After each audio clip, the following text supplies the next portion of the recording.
Assalamualaikum warahmatullahi wabarakatuh. Bihamdillah wassalatu wassalamu ala rasulillah wa ala alihi wa sahbihi wa mawalah wa la hawla wa la quwata illa billahi wa ba'du. Alhamdulillah, segala puja dan puji hanya milik Allah subhanahu wa ta'ala. Salawat iring salam kita hadiahkan kepada Rasul kita Nabi besar Muhammad sallallahu alaihi wa ala alihi wasallam. Di pagi hari ini insyaallah kita akan membahas satu tema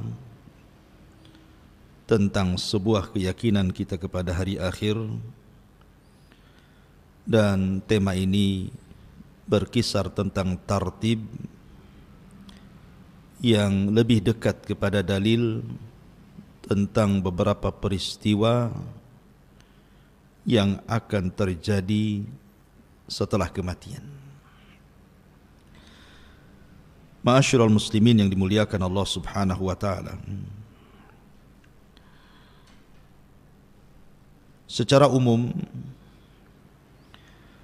ada beberapa peristiwa yang akan berlaku pada hari akhir setelah kematian. Pertama, al-ba'tsu wal khuruju minal kubur,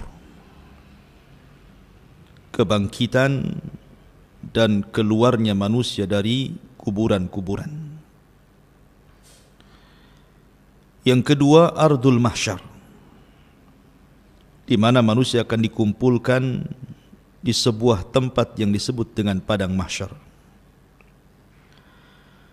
Kemudian yang ketiga, haudun nabi,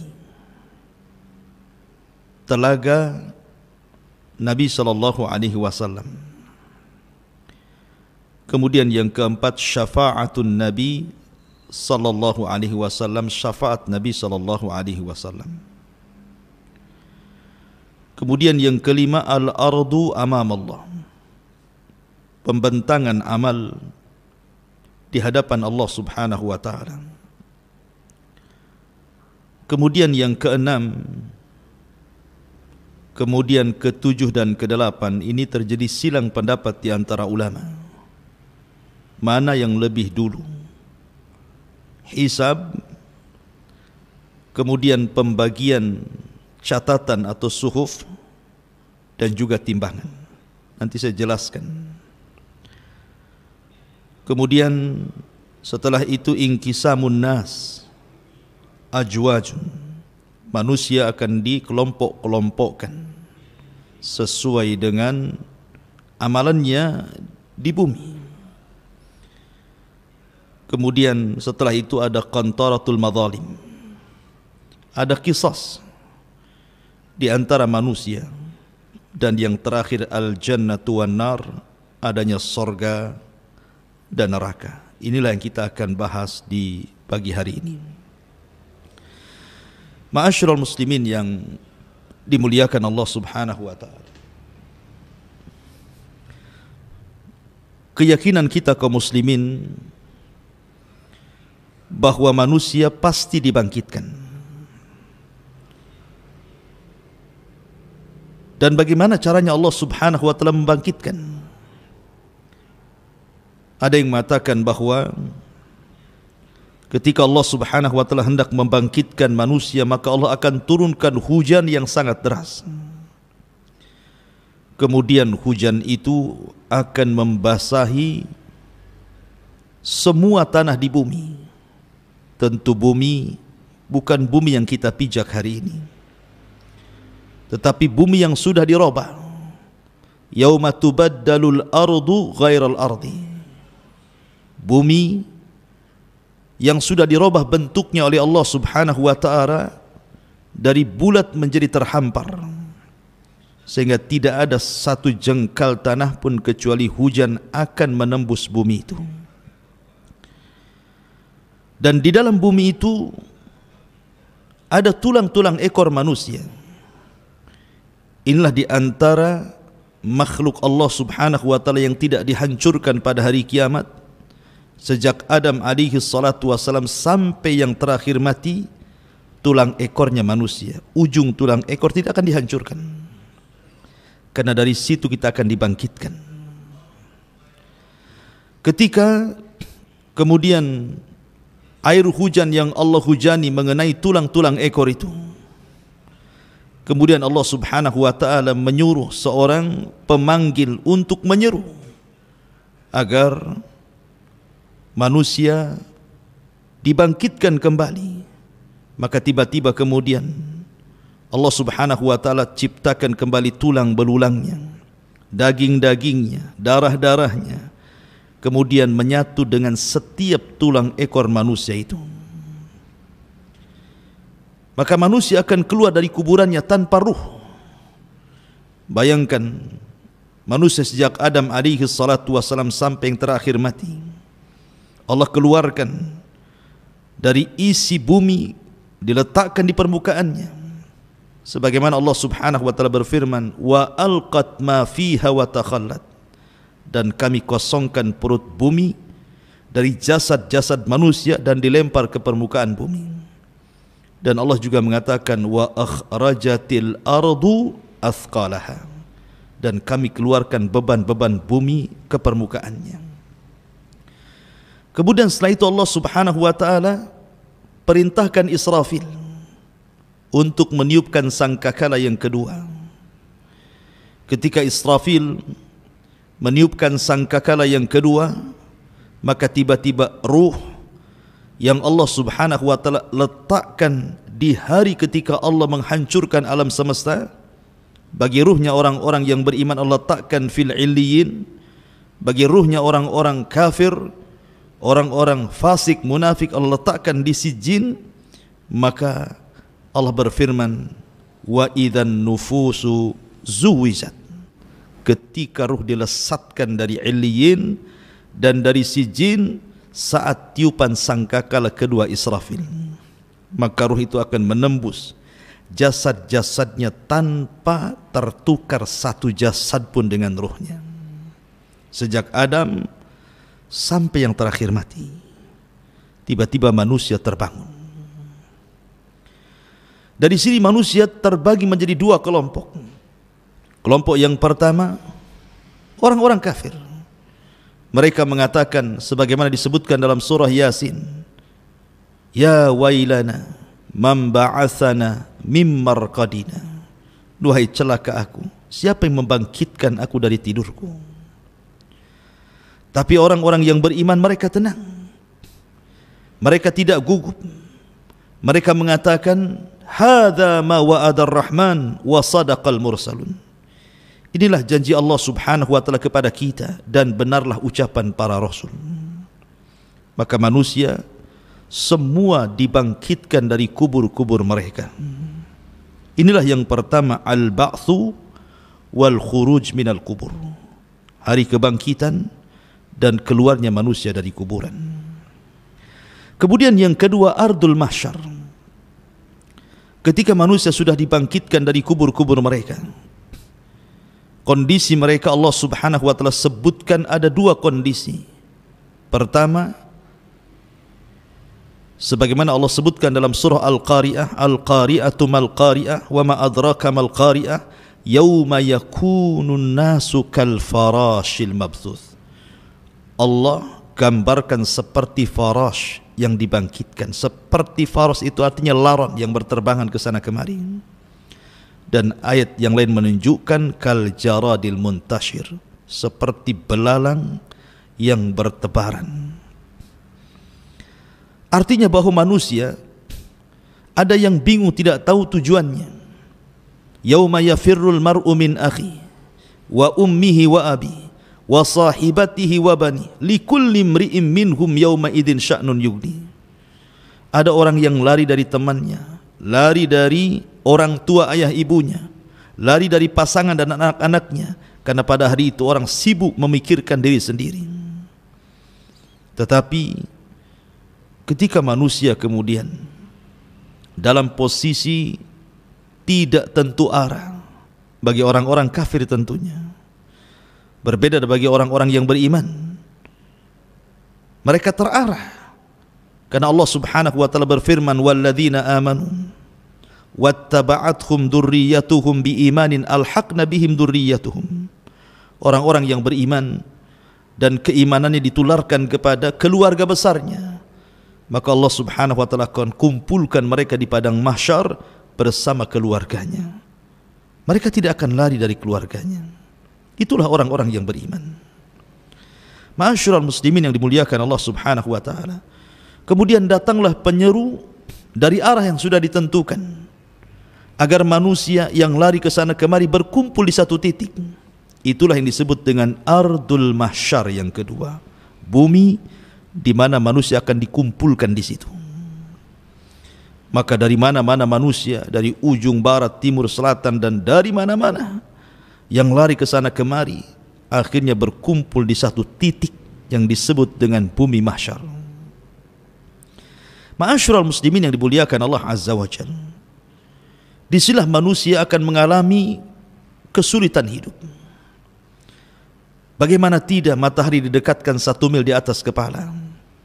Tidak ada makanan, tidak ada minuman. Keringat bercucuran. Ada yang tenggelam seluruh badannya dengan keringatnya. Ada yang tenggelam dengan keringatnya satu dada, satu pusar, satu lutut, sesuai dengan amalannya di dunia. Akan tetapi yang tersengat matahari itu hanya orang-orang kafir. Orang-orang yang beriman tidak akan tersengat matahari, karena ada naungan yang menaungi mereka. Sebagaimana Allah Subhanahu wa ta'ala terangkan bahwa orang-orang yang beriman itu fi dhilalin wa uyun. Mereka akan ada payung yang akan menahan sinar matahari langsung ke atas kepala mereka. Mereka dinaungi. Itulah orang-orang yang beriman. Mereka tidak akan kepanasan. Tidak seperti kepanasan orang-orang kafir, sehingga cucuran keringatnya sampai menenggelamkan mereka, sehingga kalau seandainya kapal dijalankan di atas keringatnya, maka kapal itu bisa berlalu. Ma'asyiral muslimin yang dimuliakan Allah Subhanahu wa ta'ala, saat manusia kehausan karena mereka dibangkitkan dari kubur-kubur mereka, ibaratnya kita tertidur lama, kemudian kita dibangunkan, tentu yang pertama kali kita akan cari air karena kita haus. Coba saja Anda tidur 3 hari 4 hari kemudian terbangun, pasti yang ditanya air. Maka peristiwa yang ketiga adalah haudun Nabi sallallahu alaihi wasallam, telaga Nabi. Dan setiap nabi diberikan telaga. Dan Nabi sallallahu alaihi wasallam diberikan telaga. Panjangnya perjalanan 1 bulan, lebarnya perjalanan 1 bulan. Gelas ciduknya sejumlah bintang yang ada di langit. Air telaga Rasul warnanya putih, lebih putih dibandingkan susu. Rasanya lebih manis dibandingkan madu. Orang yang minum dari telaga itu, kata Nabi SAW, man syariba minhu falam yadma abada. Orang yang minum dari telaga itu tidak mungkin haus selamanya. Ma'asyiral muslimin yang dimuliakan Allah Azza wa Jalla, maka mulailah setiap umat mencari nabinya. Dan Nabi SAW sudah menunggu di telaganya.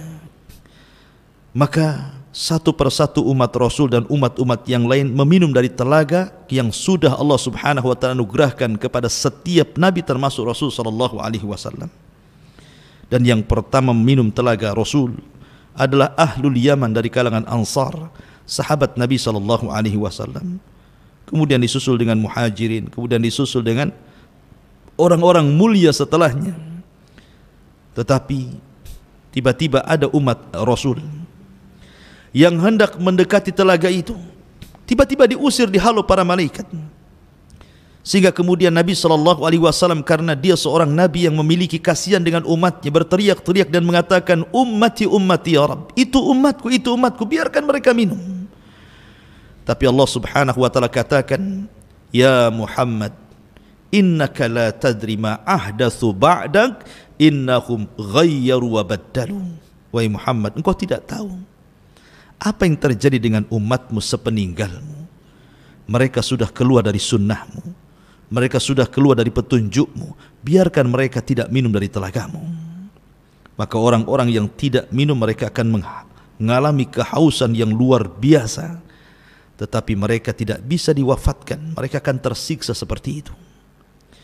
Ma'asyiral muslimin yang dimuliakan Allah Subhanahu wa taala. Setelah kemudian umat-umat meminum dari air telaga setiap para nabinya, ada yang minum dan ada yang dihalau, maka disinilah kemudian manusia akan masuk kepada proses yang keempat yang disebut dengan syafa'atun nabi. Syafaat nabi. Manusia di padang mahsyar bukan sebentar. Allah Subhanahu wa taala sendiri yang mengatakan khamsina alfasanah, 50.000 tahun mereka berdiri, tidak duduk, tidak berbaring. Yauma yaqumun nas li rabbil alamin, mereka berdiri menghadap Rabbul alamin.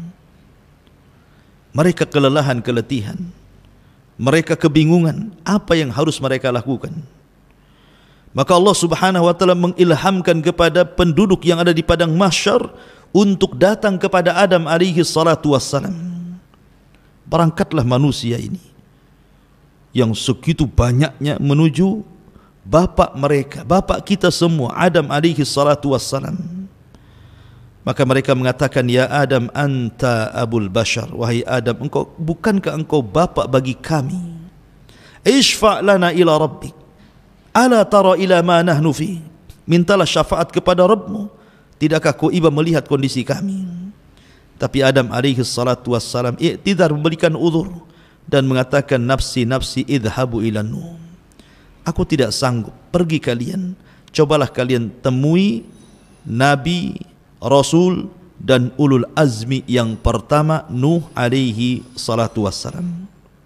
Berangkatlah mereka ke Nuh. Rupanya jawaban Nuh sama dengan jawaban Adam, tidak sanggup memberikan syafaat.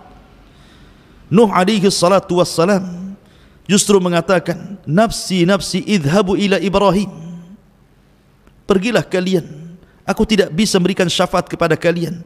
Berangkatlah kepada Ibrahim, Nabi Allah Ibrahim, ulul azmi yang kedua dari kalangan para nabi dan rasul. Berangkatlah mereka kepada Ibrahim alaihi salatu wassalam. Tapi Ibrahim pun punya alasan, tidak bisa memberikan syafaat karena dia pernah berdusta 3 kali dusta, sehingga Ibrahim tidak meminta uzur, kemudian mengarahkan manusia, datanglah kalian kepada ulul azmi yang ketiga. Siapa? Musa alaihi salatu wassalam. Musa pun memberikan uzur, tidak bisa memberikan syafaat karena dia pernah membunuh orang, dan Musa mengarahkan kepada ulul azmi yang keempat, Isa alaihi salatu wassalam. Tapi Isa pun tidak sanggup berikan syafaat, tapi tidak menyebutkan uzurnya. Tapi Isa mengarahkan kepada ulul azmi yang terakhir, Rasul kita Sayyidun awwalina wal akhirin, Sayyidul anbiya'i wal mursalin, Nabi besar Muhammad sallallahu alaihi wasallam. Berangkatlah semua manusia kepada Nabi sallallahu alaihi wasallam. Kemudian mereka mengatakan, ya Muhammad, anta khatamul anbiya'i wal mursalin, bukankah engkau penutup para nabi dan rasul?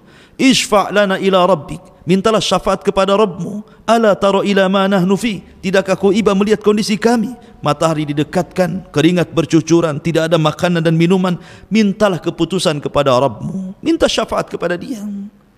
Maka Nabi SAW mengatakan, analah, kan ku coba. Maka Nabi SAW diarahkan oleh Allah untuk sujud di bawah arasy-Nya dengan sujud yang panjang dan lama, sampai akhirnya Allah mendatangi Rasul SAW dan mengatakan, irfa ra'saka ya Muhammad, sal tu'ta, qul tusma, ishfa tushaffa. Wahai Muhammad, angkat kepalamu, bicara kau didengar, minta kau diberi, minta syafaatlah kau diberikan syafaat. Maka Nabi SAW akhirnya memberikan syafaatul uzma bagi semua manusia, semua umat, baik umat Rasul atau umat sebelumnya. Dan itulah syafaat khusus yang Allah berikan kepada Rasul SAW dan tidak diberikan kepada para nabi dan Rasul sebelumnya. Baru setelah pemberian syafaat, tentu syafaat itu ada 2 syarat, al-idhn war ridha, izin dari Allah, dan orang yang akan diberikan syafaat dapat ridha dari Allah Subhanahu wa taala.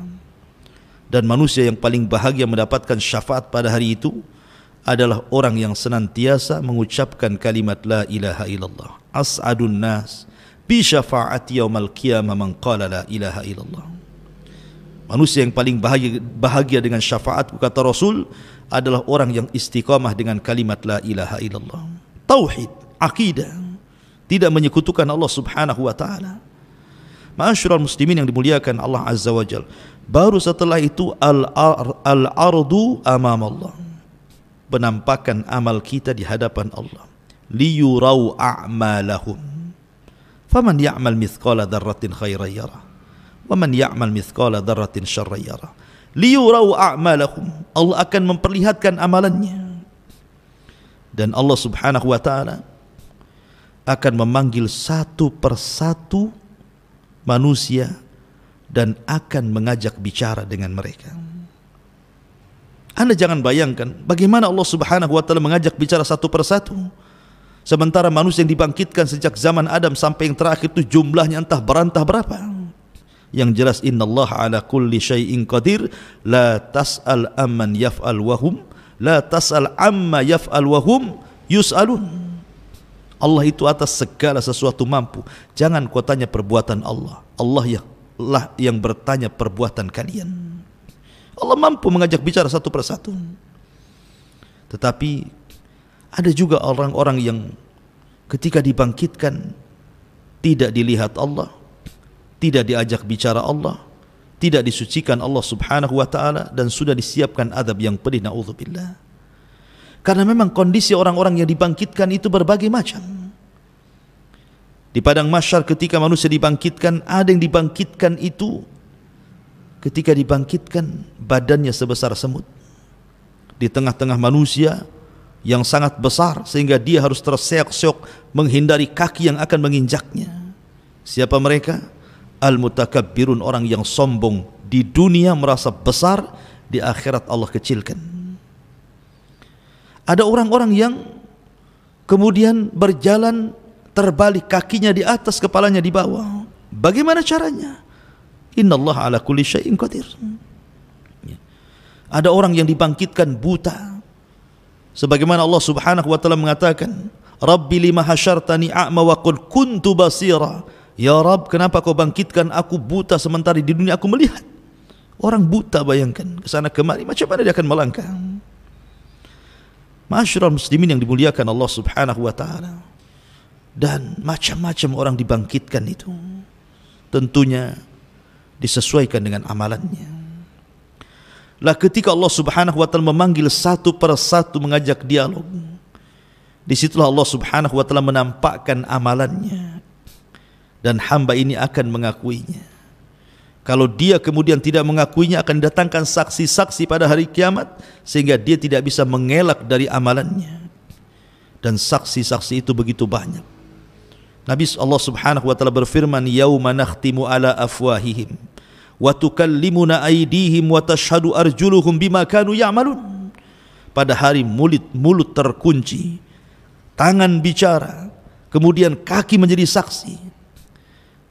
Bahkan kulit-kulit ini akan bersaksi kepada badannya, sehingga kemudian badan protes kepada kulit dan mengatakan, lima syahidtum alaina, hei kulit, kenapa kau jadi saksi untuk badanmu sendiri? Kata kulit, antakanallah, Allah yang buat aku bicara.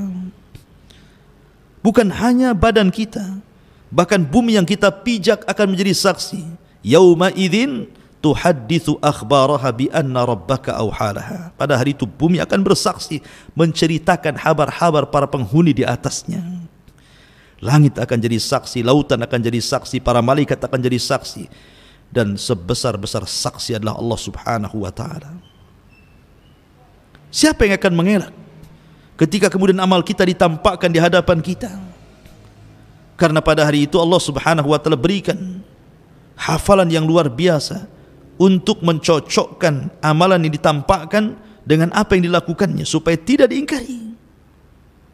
Kita di dunia ini, satu minggu kemarin kita ngomong apa, kita berbuat apa, kita terkadang lupa baru satu minggu saja. Tetapi di akhirat tidak akan lupa. Allah kembalikan hafalnya sejak hukum taklif dia balik sampai dia mati, sehingga ketika dia melihat amalannya, ya memang benar itu amalan dia. Karena di situ akan ada yang kemudian berdusta di hadapan Allah. Seperti Nabi SAW mengatakan, ada 3 orang yang dihadapkan kepada Allah Subhanahu wa taala. 3 orang ini awal man tusyu'ira bihin nar. Orang yang pertama disentuh api neraka. Pertama, seorang yang berjihad dan mati syahid. Ditampakkan amalan di dunianya, bagaimana Allah berikan nikmat kepada dia, dan dia pun perang di jalan Allah sehingga mati syahid. Kemudian Allah mengatakan, fima amilta fiha, apa yang sudah kau amalkan di bumi. Maka dia mengatakan, ustushhidu fika, aku mati syahid karenamu ya Rabb. Maka Allah mengatakan, kadzabta, dusta kamu. Kamu berperang, mati syahid, kamu hanya supaya orang-orang mengatakan kau ini pahlawan saja. Maka Allah perintahkan malaikat masukkan orang ini ke neraka. Kemudian didatangkan orang-orang yang pakar Quran. Selama di dunia dia mengajar Quran, diundang ke sana kemari untuk mengaji Al-Quran dengan suara yang indah. Kemudian dia meninggal, Allah pun panggil orang ini, kemudian ditampakkan amalan di dunianya. Kemudian dia pun mengenali dan mengakuinya. Kemudian Allah mengatakan, fima amilta fiha, lalu apa yang kau lakukan di dunia? Dia pun mengatakan, ya Rabb, aku membaca Quran karenamu, aku diundang membaca Quran di sini dan di situ karenamu. Maka Allah mengatakan, kadzabta, dusta kamu. Dusta kamu, kau membaca Quran supaya orang mengatakan kau seorang qari. Ya. Kemudian datangkan ahli sedekah. Ahli sedekah didatangkan.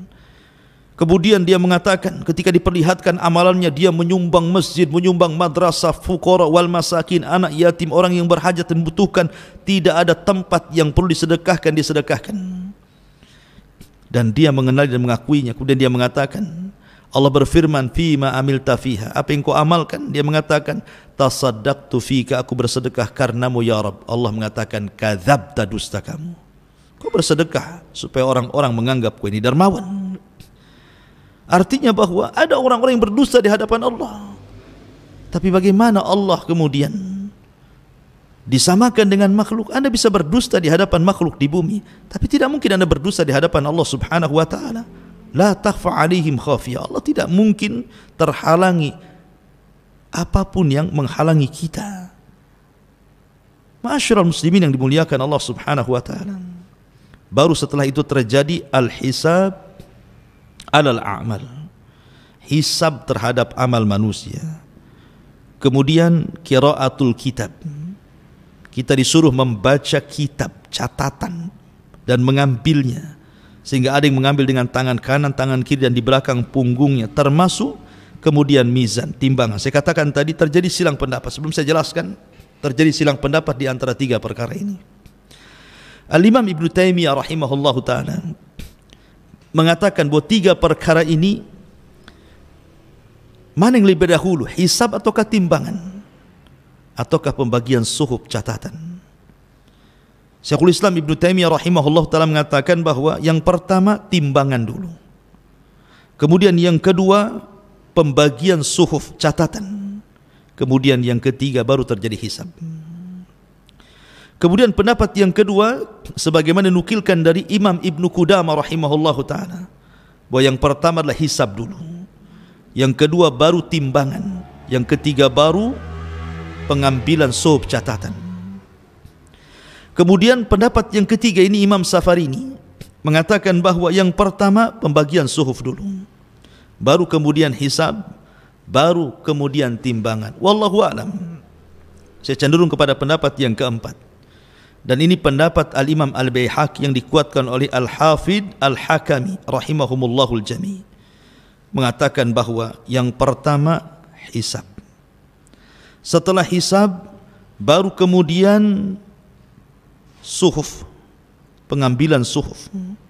Kemudian yang terakhir baru mizan, timbangan. Hisab, setelah dihisab, kemudian Allah Subhanahu wa taala akan menaburkan suhufnya, disuruh mengambil.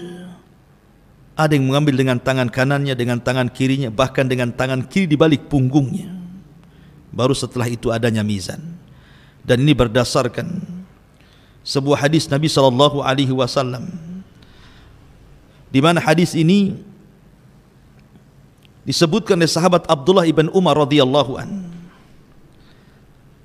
Aku mendengar Nabi sallallahu alaihi wasallam bersabda, ketika Allah Subhanahu wa taala mendekatkan seorang hamba pada hari kiamat.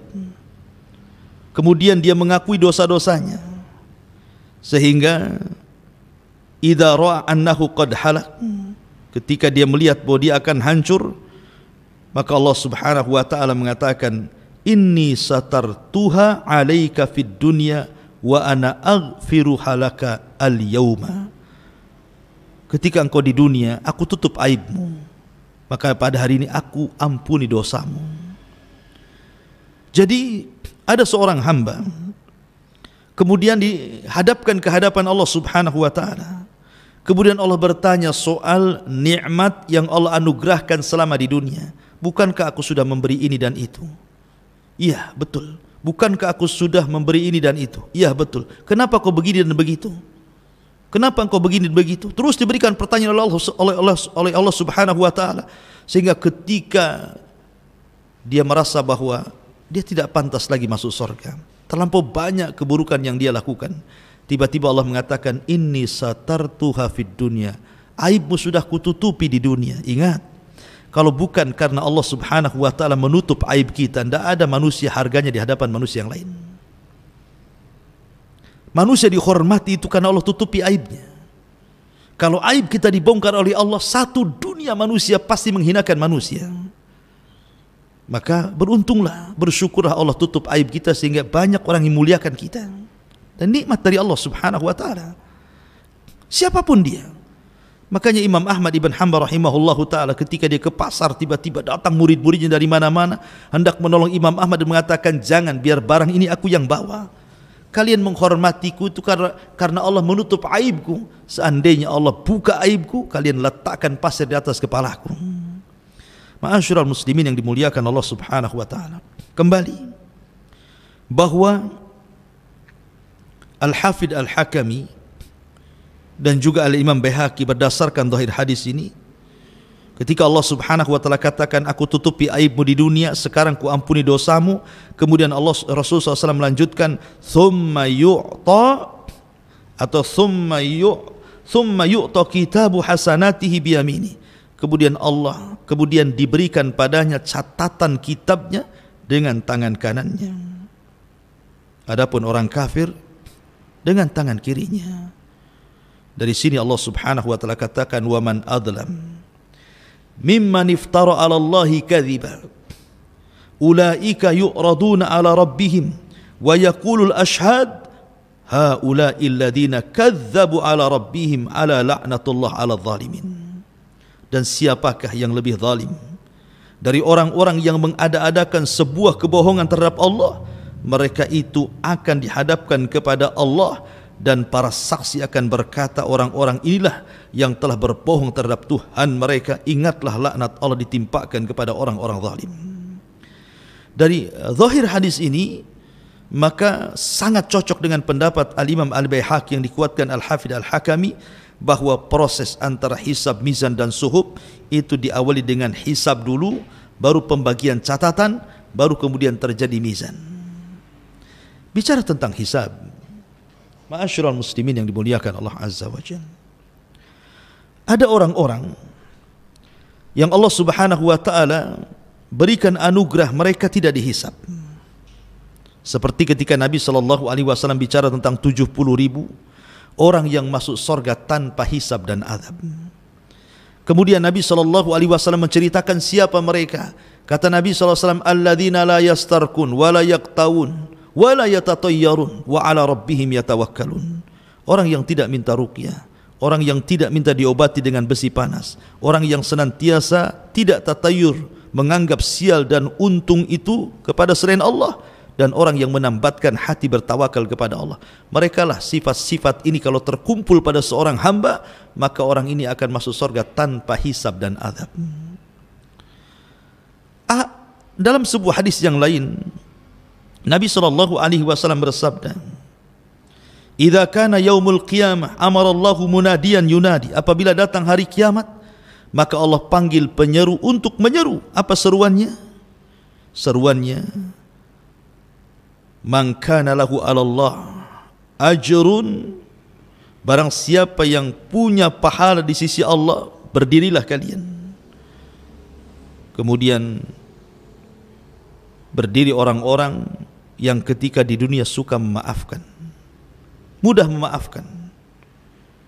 Faman 'afa wa aslaha fa ajruhu 'ala Allah. Karena Allah mengatakan barang siapa yang suka memaafkan, suka mengislah, maka pahalanya akan diberikan kepada Allah. Maka orang yang suka memaafkan dan suka islah, maka mereka akan masuk surga tanpa hisab dan adab. Kemudian orang yang kedua, Nabi SAW menjelaskan, kemudian penyeru akan mengatakan, siapa yang punya pahala di sisi Allah Subhanahu wa taala, falyakum, berdirilah. Maka kemudian berdirilah orang yang kedua. Kemudian dikatakan kepadanya bahwa dia sudah melakukan ini dan itu. Dalam riwayat, mereka adalah orang-orang yang mati syahid. Maka orang-orang yang mati syahid, mereka punya pahala di sisi Allah Subhanahu wa taala. Maka dikatakan kepada orang-orang yang mati syahid, masuklah kalian ke dalam surga tanpa hisab dan azab. Kemudian juga penyeru menyerukan lagi, siapa yang punya pahala di sisi Allah Subhanahu wa taala, falyakum, berdirilah. Kemudian berdirilah orang-orang yang memiliki sifat ini, sifat itu, dan begitu seterusnya. Akhirnya kemudian orang-orang ini dimasukkan tanpa hisab dan tanpa adab, direct masuk surga. Sebagian para ulama ketika menyebutkan amalan-amalan yang mendatangkan seseorang sehingga ketika dia masuk surga tanpa dihisab dan diadab, di antara amalannya adalah amalan-amalan pertama, orang-orang yang istiqomah. Yang kedua, orang-orang yang punya akhlak yang indah. Yang ketiga, orang-orang yang senantiasa menjaga kewajiban-kewajiban Allah. Kemudian yang keempat, orang yang ittiba'us sunan, senantiasa mengikuti sunnah Nabi. Kemudian yang kelima, al-qiyam bi a'malil ukhra, dia berusaha untuk beramal dalam rangka untuk orang lain, kebaikannya diberikan kepada orang lain. Karena orang yang paling manfaatlah anfa'uhum linnas, orang yang manfaat bagi orang lain. Dan begitu seterusnya, termasuk orang yang menjalankan perintah, menjauhi larangan, kemudian sungguh-sungguh dalam beramal saleh, kemudian menjauhi larangan-larangan Allah Subhanahu wa taala.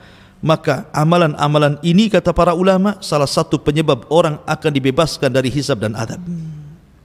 Jadi yang pertama ada hisab, maksudnya ada orang-orang yang tidak dihisab. Yang kedua, orang-orang kafir, mereka dihisab, tetapi bukan dihisab amalannya. Karena orang kafir tidak punya amalan, apa yang mau dihisab? Allah Subhanahu wa taala mengatakan, a'maluhum karomadin istaddat bihir rih, amal mereka bagaikan debu yang dihempas angin sehingga habis. Lalu apa yang dihisab? Amalan kebaikan yang enggak ada. Ulama mengatakan mereka tetap dihisab, tetapi bukan dihisab amalnya. Karena orang-orang kafir, orang musyrik tidak punya amalan. La in asyrakta la yahbatanna amaluka wa la takunanna minal khasirin. Kalau engkau melakukan kesyirikan, habis, lebur semua amalanmu dan engkau termasuk orang-orang yang merugi. Maksud hisab bagi orang kafir hanyalah hisab takrir, hisab pengakuan kekufuran mereka. Bukankah kau sudah berzina ya? Bukankah kau sudah minum khamar ya? Bukankah kau sudah begini, begini, begini? Semua maksiat disebutkan dan dia mengiyahkan semuanya. Itulah hisabnya bagi orang-orang kafir, hisab takrir, formalitas, karena mereka tidak akan masuk surga. Ya. Kemudian bagi orang yang beriman, hisabnya dua. Ada hisaban yasira, memang mudah. Ada hisaban asira, hisab yang sulit. Apa bedanya hisab mudah dan hisab sulit? Kalau hisab itu mudah, ini disebut dengan hisabul ardi, di mana seseorang mukmin ketika dihadapkan kepada Allah, dia tidak dituntut menjawab pertanyaan. Dia hanya disuruh mendengarkan. Ketika Allah Subhanahu wa taala menyebutkan pahala dan dosanya di bumi, dia mendengarkan semuanya. Ya. Dia mengakui, tapi dia tidak dituntut untuk menjawab. Maka ini hisaban yasira, hisabnya mudah. Tapi yang kedua dituntut menjawab. Bukankah aku sudah begini dan begitu? Kemudian dia menjawab. Bukankah aku sudah begini dan begitu? Kemudian dia menjawab. Kalau terjadi dialog ketika hisab, Maka Rasul mengatakan man nukisha fil hisab udzib. Siapa yang terjadi perdebatan antara Allah dan hambanya ketika dihisab, pasti akan diazab orang ini. Itulah isaban asira, isab yang sulit sekali. Ya. Dan manusia sekali lagi harus tinggal di padang mahsyar itu 50.000 tahun. Apakah semua manusia tinggal 50.000 tahun? Tidak. 50.000 tahun itu hanya berlaku kepada orang-orang kafir saja. Orang yang beriman tidak akan lama hisabnya. Nabi SAW hanya menyebutkan hisabnya bagi umat Rasul, dan umat Rasulullah orang yang pertama dihisab. Kata Nabi SAW, nahnul awwalun, nahnul akhirun, al-awwalun. Kita umat yang terakhir, tapi orang yang pertama dihisab.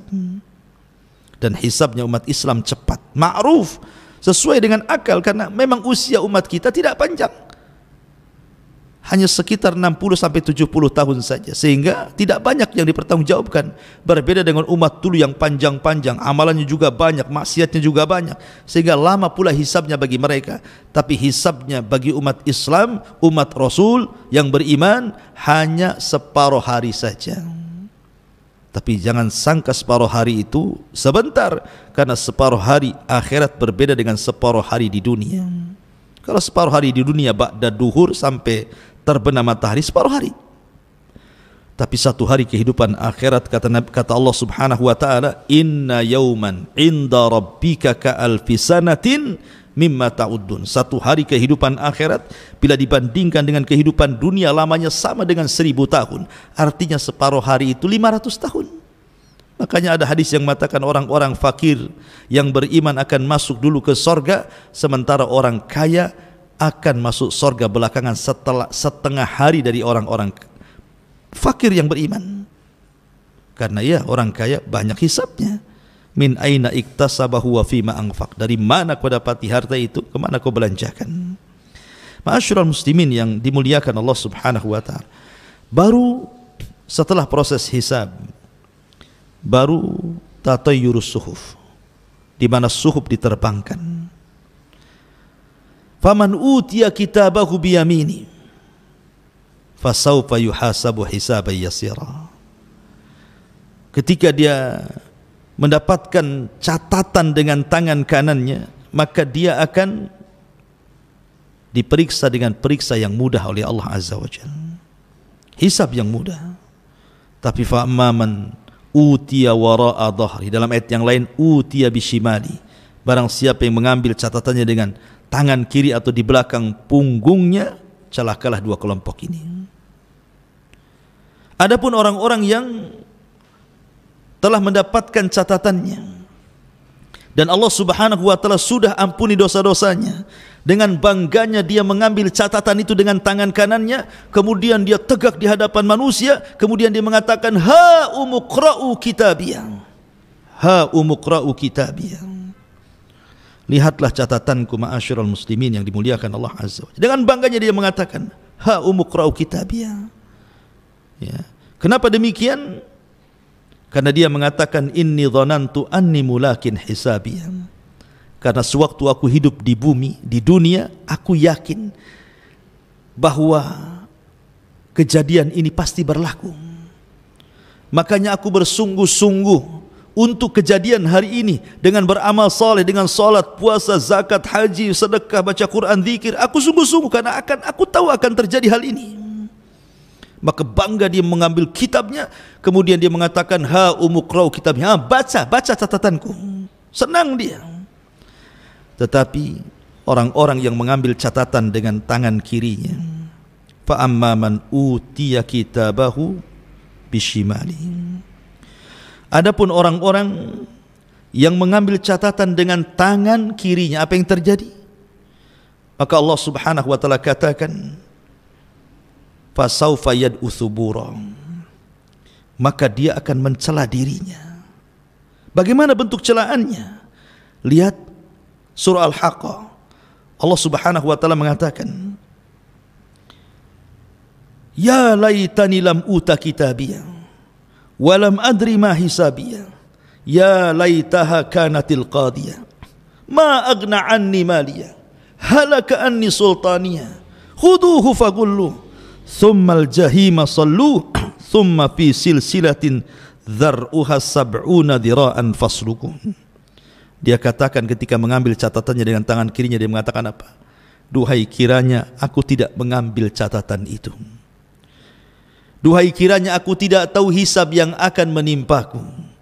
Duhai kiranya aku mati dan tidak dibangkitkan kembali. Apalah gunanya harta yang ditumpukan tidak ada manfaatnya hari ini. Apalah gunanya jabatan kepemimpinan tidak ada faedahnya hari ini. Maka Allah Subhanahu wa taala katakan, khuduhu, tangkap dia, fagullu, rantai dia, tsummal jahima, selalu masukkan ia ke dalam jahim. Ma'asyiral muslimin yang dimuliakan Allah Azza wa Jalla. Dan orang yang mengambil catatan dari punggungnya, dan mereka adalah orang-orang munafik, ghayatul kufri, sekufur-kufurnya orang kufur itu munafik. Maka Allah Subhanahu wa taala sediakan satu neraka bagi mereka, innal munafiqin fi darkil asfali minan nar. Orang-orang munafik akan diletakkan di intip neraka yang paling dasar. Ma'asyiral muslimin yang dimuliakan Allah Subhanahu wa taala. Baru setelah kemudian mereka mengambil catatan-catatannya, maka Allah Subhanahu wa taala akan datangkan mizan, timbangan. Apa yang ditimbang? Orangnya. Yang kedua, amalannya. Yang ketiga, catatannya. Faman thaqulat mawazinu fahuwa fi 'ishatir radiyah. Wa amma man khaffat mawazinu fa ummuhu hawiyah wa ma adraka ma hiya narun hamiyah. Siapa yang berat timbangan kebaikannya, maka dia diberikan kehidupan indah di surga. Siapa yang ringan amalan kebaikannya, maka dia akan dimasukkan ke neraka hawiyah. Wa ma adraka ma hiya. Apa neraka hawiyah itu? Narun hamiyah, neraka yang menyala-nyala. Ma'asyiral muslimin yang dimuliakan Allah Azza wa Jalla. Kemudian setelah itu terjadilah inqisamun nas. Manusia akan digolongkan bersama golongannya. Allah Subhanahu wa taala berfirman, "Ukhsyurul ladzina zalamu wa ajwajuhum wa ma kanu ya'budun min dunillahi fahduhum ila siratil jahim." Diperintahkan kepada para malaikat, kumpulkanlah manusia-manusia yang zalim itu beserta teman-teman sejawat mereka dan apa yang dahulu telah mereka sembah selain daripada Allah, lalu tunjukkanlah kepada mereka kemana jalan neraka. Jadi Allah Subhanahu wa taala setelah melakukan proses hisab, kemudian pembagian catatan, kemudian terjadi timbangan, kemudian sudah diketahui mana yang mengambil catatan dengan tangan kanan atau tangan kirinya, mana timbangan yang berat kebaikannya ataukah keburukannya, maka manusia akan digolongkan bersama sesembahan mereka. Bagi yang nyembah batu dikumpulkan dengan batunya, bagi nyembah pohon dikumpulkan dengan pohonnya, bagi nyembah iblis dikumpulkan dengan iblisnya, dan begitu seterusnya. Kemudian Allah mengatakan, fahduhum ila siratil jahim. Kasih tahu alamat ke neraka. Kasih tahu orang-orang ini ke alamat ke neraka. Maka Allah katakan, wasiqal ladina kafaru ila jahannama zumara. Maka Allah akan kiring orang-orang kafir untuk dimasukkan ke neraka jahannam. Na'udzubillah.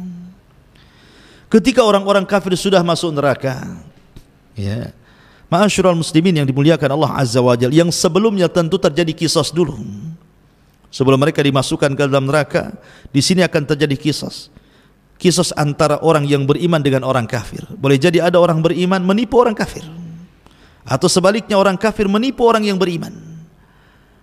Qisas bagi orang kafir yang menipu orang beriman untuk memberatkan siksa dia di akhirat.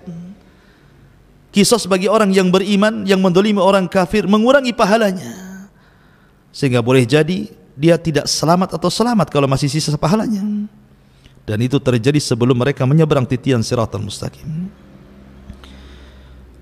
Ma'asyiral muslimin yang dimuliakan Allah Azza wa Jalla, sampai Abdullah bin Abbas radhiyallahu anhuma mengatakan, bagaimana bentuk kisahnya? Kalau seandainya dia membunuh manusia, maka yang dibunuh akan datang kepada Allah, tangan kirinya membawa kepalanya, tangan kanannya menyeret orang yang membunuhnya, kemudian dia akan mengatakan, ya Rabb sal hadza lima qatalan. Ya Rabb, tanya orang ini kenapa dia sampai membunuhku. bayi-bayi yang dibuang, bayi-bayi haram dari hasil perzinahan yang dibuang di tong-tong sampah, disolokan, di kardus sehingga tidak tertolong kemudian mati, maka Allah mengatakan wal mau'udatu su'ilat bi ayyi dzambin qutilat. Bayi itu tidak berkepala, kepalanya dipegang tangan kirinya, tangan kanannya menyeret orang tuanya dan mengatakan ya Rabb sal hadza lima qatalani, ya Rabb tanya ibuku kenapa dia membunuhku, kenapa dia sampai tega membunuhku. Wal mau'udatu su'ilat bi ayyi dzambin qutilat. Bayi-bayi itu akan bicara atas dosa apakah aku bunuh katanya. Ya, terjadi kisah di sini. Ya. Baru setelah itu manusia digolongkan menjadi 3 kelompok: mukmin, kafir, munafik. Yang kafir direct masuk neraka, tidak sempat meniti titian siratal mustaqim. Sehingga manusia cuma 2 kelompok saja, mukmin dan munafik. Disitulah Allah Subhanahu wa ta'ala membagi-bagikan cahaya kepada setiap orang-orang yang beriman. Cahaya ini disesuaikan dengan amalannya. Ada yang besar, ada yang setengah besar, ada yang kecil, ada yang redup gitu ya. Dan ini modal kita untuk meniti titian siratal mustaqim. Maka ada yang melesat seperti kilat, ada yang melesat seperti kuda balap, ada yang melesat seperti orang menunggang unta, ada yang melesat seperti orang pelari, ada yang kemudian harus jatuh kemudian bangkit, ada yang terkena kalalib. Kalalib adalah rantai yang berduri yang menghantam ke sana kemari. Terkadang terhantam harus masuk ke jahanam, terkadang dia selamat tetapi sudah habis badannya, tetapi semua karena rahmat dari Allah Subhanahu wa ta'ala. Tetapi orang-orang munafik, ma'asyiral muslimin yang dimuliakan Allah Subhanahu wa ta'ala, Allah mengatakan yauma taral mu'minina wal mu'minat yas'a nuruhum baina aydihim wa bi aymanihim bushra lakumul yawm jannatin tajri min tahtihal anhar khalidina fiha dzalika huwal fawzul azim. Pada hari engkau akan melihat orang-orang yang beriman laki-laki dan perempuan, betapa cahaya mereka bersinar di depan, di samping kanan mereka. Pada hari ini ada berita gembira untukmu. Apa itu? Kalian berhak mendapatkan sorga-sorga yang mengalir di bawahnya sungai-sungai, mereka kekal di dalamnya. Demikian itulah kemenangan orang-orang yang agung. Orang yang beriman akan selamat meniti titian siratal mustaqim. Tapi lihat bagaimana orang munafik. Allah gambarkan, yauma yaqulul munafiquna wal munafiqat lilladzina amanu dzuruna naqtabis min nurikum qila irji'u wara'akum faltamisu nuran faduriba bainahum bisurin lahu bab batinuhu fihi rahmah wa zahiruhu min qibalihil azab. Pada hari orang-orang munafik laki-laki dan perempuan berkata kepada orang-orang yang beriman, tunggulah kami, kami ingin mengambil cahaya kalian. Tetapi orang-orang yang beriman mengatakan, kembalilah kalian ke belakang kalian, carilah cahaya sendiri untuk kalian. Lalu di antara mereka dipasangkan dinding pemisah yang berpintu, di sebelah dalamnya adalah rahmat dan di luarnya azab Allah Subhanahu wa ta'ala. Orang-orang munafik hendak menipu ketika berjalan di titian siratal mustaqim. Ya, mereka bisa menipu Allah dan orang yang beriman ketika di dunia, tapi di akhirat mereka tidak bisa menipu Allah dan orang-orang yang beriman. Ma'asyiral muslimin yang dimuliakan Allah Azza wa Jalla, baru setelah manusia meniti titian siratal mustaqim, sampailah mereka di kontorah. Rupanya di sini ada kisos lagi, tetapi kisos di antara orang-orang yang beriman. Inilah yang disabdakan Nabi SAW tentang hadis muflis. Tahukah kamu siapa yang bangkrut, kata Rasul? Sahabat mengatakan, orang yang gulung tikar usahanya, orang yang tidak punya dinar, tidak punya dirham, itulah bangkrut. Kata Rasul, bukan itu. Tetapi orang yang bangkrut man ata yaumal qiyamah bi salatin wa sadaqatin wa siyamin wa hajjin wa ibadatin. Orang yang datang pada hari kiamat membawa pahala salat, pahala haji, pahala puasa, pahala sedekah dan banyak pahala ibadah. Tapi di satu sisi dia mendolimi si fulan, mencaci maki si fulan, membunuh si fulan, mengini si fulan, mengitu si fulan. Maka terjadilah kisas untuk mendapatkan keadilan. Dulu kamu mendolimi saya, ya, mana pahalamu? Maka kemudian orang yang mendolimi akan diambil pahalanya oleh orang yang dizalimi. Ketika dia banyak mendolimi orang sehingga pahalanya habis dibagi-bagikan kepada orang tersebut, habis, dia tidak punya pahala lagi. Sementara orang yang didolimi masih banyak. Maka orang-orang ini akan mengatakan, mana pahalamu? Dia mengatakan, pahalaku sudah habis, terlampau banyak orang yang kudolimi. Kalau kau tidak punya pahala sebagai barter, aku punya dosa, ambillah dosaku untukmu. Inilah bangkrut. Bahasa kita kalau pedagang itu sudah hilang modalnya, banyak hutangnya, sudah hilang pahalanya, nanggung dosa orang. Itulah orang bangkrut. Maka ketika orang ini kemudian bangkrut, yang harusnya satu jengkal lagi dia masuk surga, tiba-tiba tidak bisa masuk surga. Makanya Nabi SAW mengatakan, ada seseorang antara dia dengan surga tinggal satu hasta, tinggal melangkah saja. Tapi Allah takdirkan dia beramal dengan amalan penduduk neraka, Allah catat pula menjadi penduduk neraka. Ya. Ma'asyiral muslimin yang dimuliakan Allah Azza wa Jalla. Kenapa terjadi qisas di depan surga, di depan pintu surga, kontara? Supaya ketika orang yang masuk ke dalam surga itu, wa naza'na ma fi sudurihim min ghillin ikhwana, kami cabut di dada-dada para penghuni surga itu kedengkian, karena sudah puas dengan keadilan.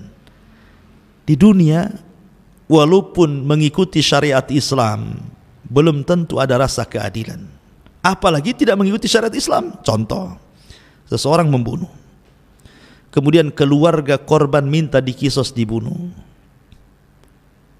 Apakah keluarga korban puas? Tidak. Banyak yang tidak puas walaupun sama-sama dibunuh. Karena terkadang ya wajar saja dia yang membunuh preman, tapi yang dibunuh keluarga saya ini orang yang menopang kehidupan keluarga. Tanpa dia siapa yang memberi makan kami? Walaupun sudah sama-sama dibunuh, kisos nih, keadilan belum ada. Ya. Itu yang ikut syariat Islam kan, secara hati itu kayaknya kurang puas. Tetapi di akhirat diulang lagi kisos itu. Ya. Di dunia sudah kisos, diulang lagi. Supaya apa? Supaya hati-hati kedengkian, kebencian, dendam itu hilang semuanya, sehingga masuk surga betul-betul menjadi satu hati. Tidak ada dengki, tidak ada hasad, tidak ada dendam, tidak ada emosi. Karena di surga itu semua salam, semua salam, semua selamat. Selamat lisannya, selamat hatinya, selamat perbuatannya, semua selamat. Makanya disebut Darussalam. Ya, Darussalam. Fisik manusia selamat, tidak kencing, tidak berak, tidak meludah, tidak ada dahak, tidak bau. Perempuannya tidak haid, tidak ada nifas. Mereka makan, minum, dikeluarkan dengan keringatnya. Semua selamat, selamat fisiknya, selamat akhlaknya, selamat lisannya, selamat matanya, selamat, semua selamat. Itulah surga. Dari sini menunjukkan bahwa inilah di antara tartib peristiwa-peristiwa yang akan berlaku setelah kematian. Mudah-mudahan menjadi ibrah bagi kita semuanya.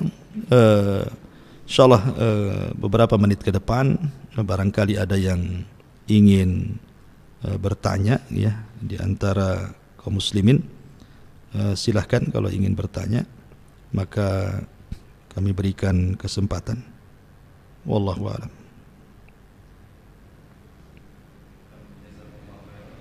Atas penjelasannya Ustaz.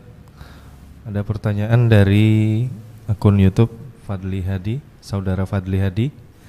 Bismillah, mau bertanya Ustadz, antara setan dan malaikat, setan sering menggoda manusia dan malaikat menjaga dan menyuruh ke hal yang baik. Yang mau ditanyakan, apakah antara setan atau jin dan malaikat bisa salah melihat atau berhadapan? Karena sebagaimana dikatakan, setan atau jin dia selalu ada di hadapan manusia untuk menggoda, apalagi saat ibadah. Saat dia menggoda, apakah malaikat itu menyaksikan Ustadz? Mohon penjelasannya. Iya. Alhamdulillah. Bagi kita jin itu gaib, dan bagi jin malaikat itu gaib. Itu harus dipahami. Kita tidak bisa melihat jin, tapi jin bisa melihat kita. Jin tidak bisa melihat malaikat, tapi malaikat bisa melihat jin. Malaikat bisa melihat kita, tapi kita tidak bisa melihat malaikat. Artinya jin dan malaikat itu bagi manusia gaib. Ya. Dan harus beriman keberadaan malaikat dan jin. Begitu juga jin kepada malaikat itu gaib. Mereka tidak bisa melihat malaikat. Logika kalau seandainya jin bisa melihat malaikat, datang malaikat maut, kejar-kejaran kan begitu, secara bodohnya lah begitu ya. Ya, makanya gaib bagi mereka. Adapun ketika jin kemudian menyesatkan Bani Adam, malaikat tahu malaikat. Tapi bisa apa malaikat? Malaikat itu kan memang diberikan tugas sesuai tugas. Dia tidak mungkin menjauh daripada tugas Allah ataupun melebihi daripada wewenang dia dan ditugaskan oleh Allah Subhanahu wa taala. Ketika Allah menugaskan kepada manusia, kepada malaikat untuk membisikkan kebaikan, itu saja tugasnya. Suruh ngaji, suruh sholat, suruh sedekah, suruh haji, suruh puasa, suruh baca Quran, suruh zikir. Sebelahnya jin Qarin pula mengatakan suruh zina, suruh khamar, suruh ini, suruh ghibah, suruh macam-macam gitu ya. Tinggal berperang antara bisikan malaikat dan bisikan jin. Itu kembali kepada kita. Kembali kepada kita. Adapun syaitan itu tentu sifat. Bisa dari kalangan jin, bisa dari kalangan manusia. Syayatinal insi wal jin. Allah mengatakan ada setan jin, ada setan manusia. Ya. Jin jahat disebut setan, manusia jahat pun disebut setan. Kadang-kadang manusia nggak jahat aja dibilang setan, setan kau katanya, padahal orang baik gitu. Ya kan? Maksud definisi kalimat setan itu sifat yang melekat pada manusia yang buruk akhlaknya. Itu setan dari kalangan manusia. Ya. Yang jelek, yang buruk dari kalangan jin itulah setan dari kalangan jin. Jadi setan itu sifat. Makhluk yang berakal cuma 3, malaikat, jin dan manusia saja. Nggak ada lagi keempatnya makhluk yang berakal itu. Karena selebihnya binatang tidak berakal, tumbuh-tumbuhan tidak berakal. Ya. Binatang-binatang, ikan-ikan nggak berakal. Yang berakal cuma 3, nggak ada yang keempatnya. Nah, kalau setan dimasukkan nanti ada yang keempatnya namanya. Ya, malaikat, jin dan manusia. Jadi itu yang harus dipahami. Wallahu a'lam. Nah, jazakallah khairan atas penjelasannya Ustaz. Pertanyaan selanjutnya dari akun Facebook Uswatun Hasanah. Bismillah, afwan Ustaz, ingin bertanya di luar tema. Adakah riwayat yang menjelaskan seperti apa Abu Salamah dan seperti apa akhlak beliau sehingga Ummu Salamah sangat mencintainya? Jazakallah khairan Ustaz. Bismillahirrahmanirrahim. Keluarga Abu Salamah ini adalah orang yang pertama-tama masuk Islam. Abu Salamah itu termasuk as-sabiqunal awwalun minal muhajirin wal ansar. Termasuk masuk dalam surah At-Taubah ayat 100. As-sabiqunal awwalun, orang-orang yang awal-awal lagi mula-mula. Siapa? Muhajirin dan ansar. Lah, di antara orang-orang yang awal-awal masuk Islam itu kalangan muhajirin adalah Abu Salamah dan istrinya Ummu Salamah. Dan dua-duanya mengikuti hijrah 2 kali. Pertama ke Ethiopia Habasyah dan yang kedua ke Madinah. Dan akhlak Abu Salamah luar biasa. Nabi SAW selalu memuji Abu Salamah. Adapun tentang detailnya, kenapa kemudian Ummu Salamah sangat mencintai Abu Salamah, wallahu alam. Ya, dalam sejarah tidak banyak dikisahkan. Tapi yang jelas bahwa Ummu Salamah tidak mungkin mencintai sebesar cintanya kepada Abu Salamah kalau Abu Salamah bukan orang baik. Baik secara agama, baik secara akhlak, baik semuanya. Sebagaimana Rasul mengatakan khairukum khairukum li ahli wa ana khairun li ahli. Sebaik-baik kalian untuk keluarga kalian. Khairukum, sebaik-baik kalianlah orang yang baik kepada keluarganya, dan saya orang yang paling baik kepada keluarga saya. Tentu Abu Salamah bagi Ummu Salamah terbaik. Tapi sayang Allah Subhanahu wa taala takdirkan Abu Salamah meninggal dunia. Banyak laki-laki datang kepada Ummu Salamah dan mengatakan, aku pinang dirimu.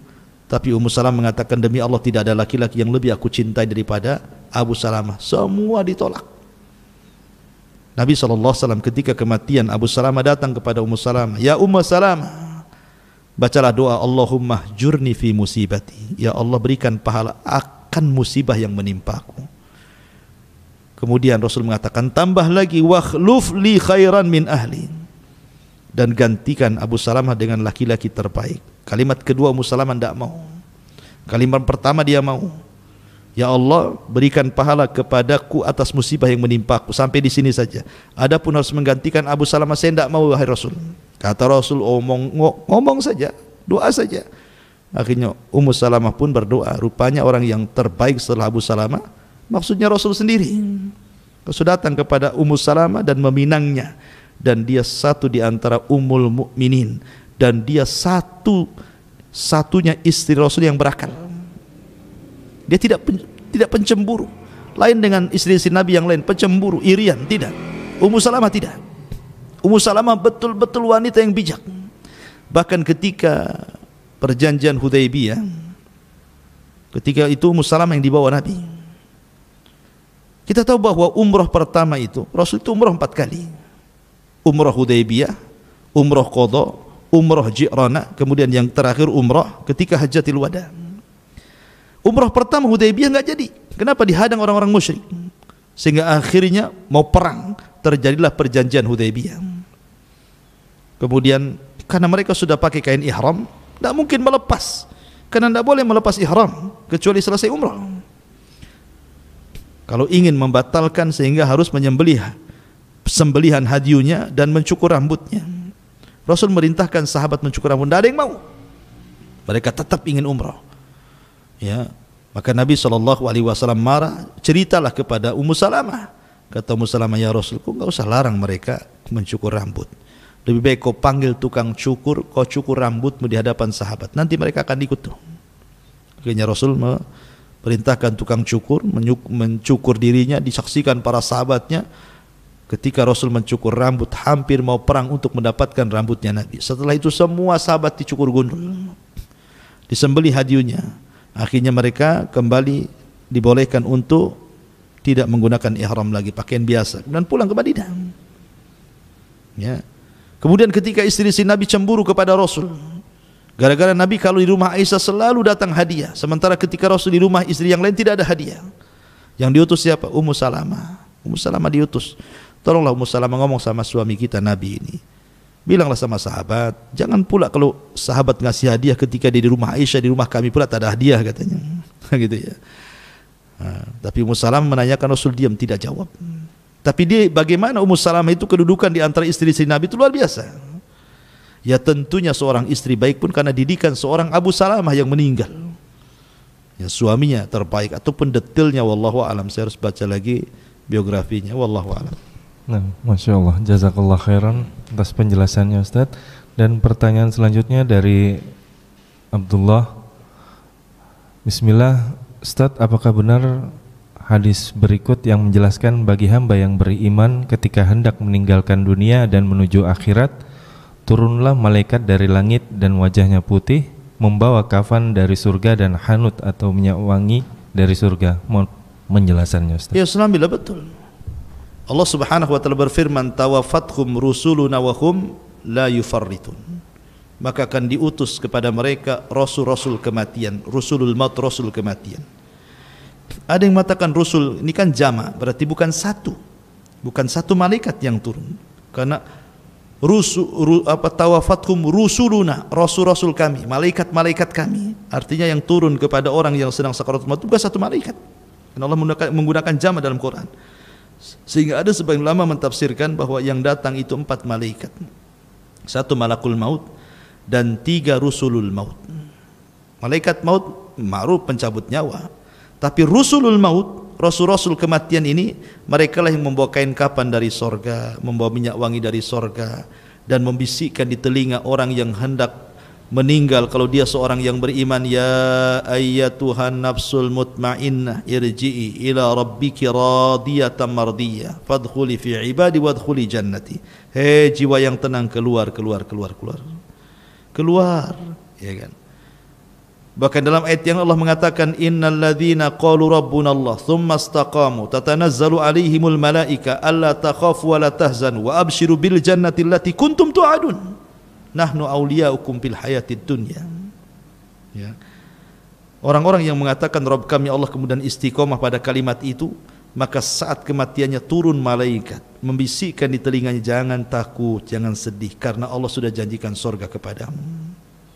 Ya, jadi tugas-tugas malaikat ini membawa kain kafan. Kalau dia orang yang beriman tentu diambil dari surga. Kalau dia orang kafir tentu kain kafan dari neraka dengan bau busuk yang luar biasa. Baru setelah dikafani oleh para malaikat, ruh diangkat ke langit. Kalau dia orang yang beriman, semua pintu langit dibuka. Kemudian Allah akan berfirman kepada ruh ini, kembalikan kepada ruh, angkat catatan amalnya, letakkan di iliyin. Tapi kalau ruhnya orang kafir, Allah firmankan dalam Al-Quran, la tufattahu abwabus sama wa la yadkhulunal jannah hatta yalijal jamalu fis samil khiyat. Tidak akan dibukakan pintu langit kepada ruhnya orang kafir itu. Bahkan mereka tidak akan masuk surga sampai ada cerita unta masuk ke liang jarum. Mustahil unta masuk ke liang jarum. Artinya bahwa hadis itu sahih, betul, dan kita harus imani, ya, dan ingat bahwa detik-detik sakaratul maut Allah mengatakan fakashafna anhul ghita'ak fabasarukal yawma hadid. Allah tampakkan, Allah singkap tabir kegaiban, sehingga terkadang kita diperlihatkan malakul maut, kita diperlihatkan catatan-catatan kita selama hidup, sehingga terkadang kita melihat banyak ekspresi orang yang meninggal itu. Ada yang senyum karena bahagia melihat catatannya. Ada yang ketika meninggal membaca la ilaha illallah, man kana akhiru kalami la ilaha illallah wal jannah. Ada yang sedang membaca Quran, ada yang sedang beribadah, ada yang sedang sholat, dia meninggal. Macam-macam orang meninggal itu, ya, karena memang saat detik kematian itu Allah singkap sedikit tabir gaibnya, diperlihatkan malakul maut dan catatannya walaupun sebentar. Ya, makanya kalau catatannya semua buruk, lihat ada orang yang berontak-berontak tidak mau mati, tapi tetap mati juga. Ada orang yang disiksa luar biasa saat kematiannya. La haula wala quwata illa billah. Intinya bahwa hadis itu sahih, ya. Wallahu a'lam. Jazakallah khairan atas penjelasannya Ustaz. Dan satu pertanyaan terakhir Ustaz, di luar tema. Assalamualaikum warahmatullahi wabarakatuh. Waalaikumsalam. Bila suami tak mencari nafkah dan ia punya hutang pada orang tuanya, apakah istri wajib melunasinya karena ibu suami menyerapai kami dengan doa yang buruk? Dan apakah sumpah itu akan diterima oleh kami Ustaz? Mohon penjelasannya. Itu tugas suami membayar. Ya, membayar hutang itu tugas suami. Yang bekerja itu suami di rumah tangga. Masa istri sudah bayar? Akal suami di mana? Kan gitu. Jadi tetap itu hak suami. Kecuali kalau istrinya baik, memang istrinya itu ingin menolong suaminya, itu kesepakatan.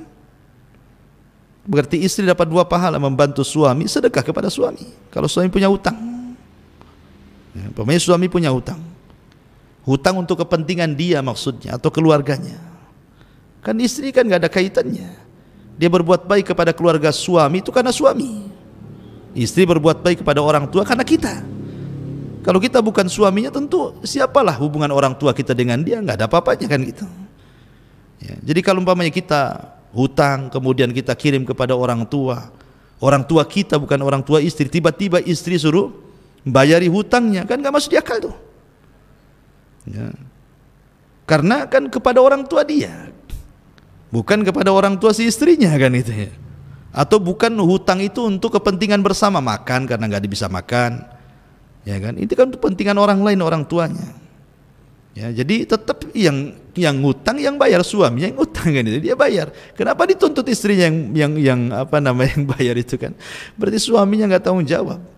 Kecuali kalau memang istrinya baik, rela gitu, nggak apa-apa bang, saya ikut bantu orang tua gitu, nggak ada masalah kan gitu. Ya, tapi kalau main paksa seperti pertanyaan ini kan tidak elok gitu ya. Ini kan seolah suami maksa gitu ya, sampai mengeluarkan kata-kata kotor, ini kan jelek sekali ya. Pertanyaannya, apakah kemudian suami yang mengeluarkan kata-kata kotor itu menjadi sebuah kenyataan gitu ya?